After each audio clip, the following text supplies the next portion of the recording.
சேலம் மாநகராட்சி மைய அலுவலகத்தில் தொடர் தர்ணா போராட்டத்தில் ஈடுபட்டு வரும் அதிமுக கவுன்சிலர்கள் யாதவமூர்த்தி மற்றும் சசிகலா ஆகியோர் திடீரென மயக்கம் அடைந்திருக்கிறார்கள். இது தொடர்பான கூடுதல் விவரங்களோடு இணைகிறார் செய்தியாளர் திருமலை. விவரங்களை பதிவு செய்யலாம்.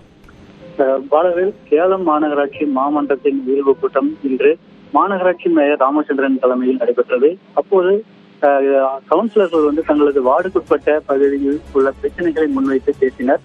அப்போது மாமன்ற கூட்டத்தின் எதிர்கட்சி தலைவரும் அதிமுக கவுன்சிலருமான யாதவமூர்த்தி பேசும்போது தனது வார்டுக்குட்பட்ட பகுதியில் டெண்டர் எடுக்கக்கூடிய L1 பர்சனுக்கு வழங்காமல் அமைச்சர் என்ற வேண்டப்பட்டவருக்காக L2ல் இருக்கக்கூடிய நபருக்கு டெண்டர் வழங்கப்படுவதாக குற்றம் சாட்டினார். அப்போது அருகில் இருந்தவர்கள் அமைச்சர் பெயரை பேசியவுடனே அதற்கு எதிர்ப்பு தெரிவித்து திமுக கவுன்சிலர்கள் அவரிடம் வாக்குவாதத்தில் ஈடுபட்டனர்.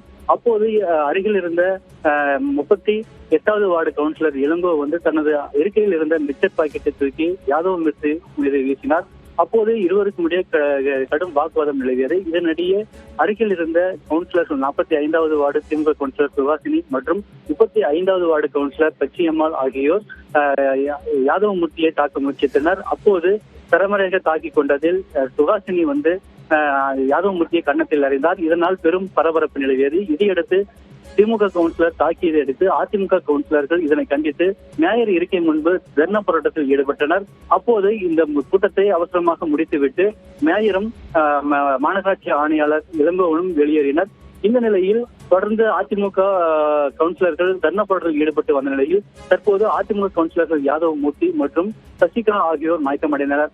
இந்நிலையில் மயக்கமடைந்த இருவரையும் அருகில் இருந்த அதிமுக தொண்டர்கள் குண்டுகட்டாக தூக்கி காரின் மூலம் அரசு மருத்துவமனைக்கு அனுப்பி வைத்தனர். தொடர்ந்து அராஜக போக்கை மேற்கொள்ளக்கூடிய திமுக கவுன்சிலர்களையும் திமுக நிர்வாகிகளையும் கண்டித்து கண்டன கோஷங்களை எழுப்பி வருகின்றனர்.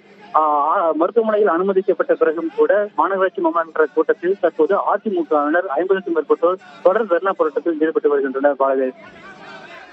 விவரங்களுக்கு நன்றி திருமலை.